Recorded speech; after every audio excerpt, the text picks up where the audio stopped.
नमस्कार. Take Marathi Raghu YouTube चॅनलमध्ये आपलं स्वागत आहे. शेतकऱ्यांसाठी गोड बातमी. या जिल्ह्यात पीक विम्याचे पैसे 28 जानेवारीपर्यंत शेतकऱ्यांच्या बँक खात्यावरती जमा होणार. होय, अधिकृत घोषणा आलेली आहे.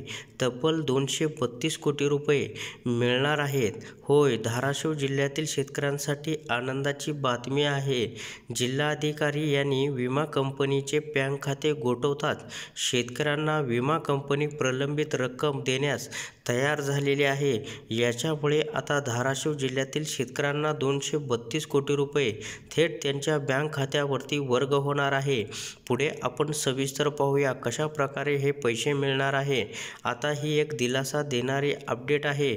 लवकरच शेतकऱ्यांना म्हणजे 28 तारखेच्या आत शेतकऱ्यांच्या खात्यावरती पीक विमा 2022 ची रक्कम या ठिकाणी जमा होणार आहे.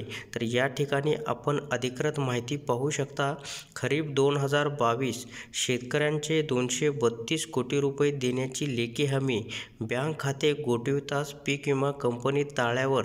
28 जानेवारीची डेडलाईन म्हणजे 28 जानेवारीपर्यंत पीक विमा कंपनीने शेतकऱ्यांच्या खात्यावरती खरीप 2022 चे पैसे जमा करण्याच्या सूचना या ठिकाणी देण्यात आलेल्या आहे.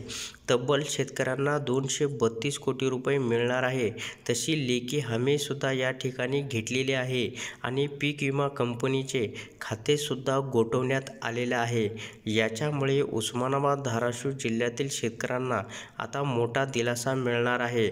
लवकरच आता 28 जानेवारीच्या आत म्हणजे 28 जानेवारी 2024च्या आत या ठिकाणी शेतकऱ्यांच्या खात्यावरती पीक विम्याची रक्कम जमा होण्यास सुरुवात होणार आहे.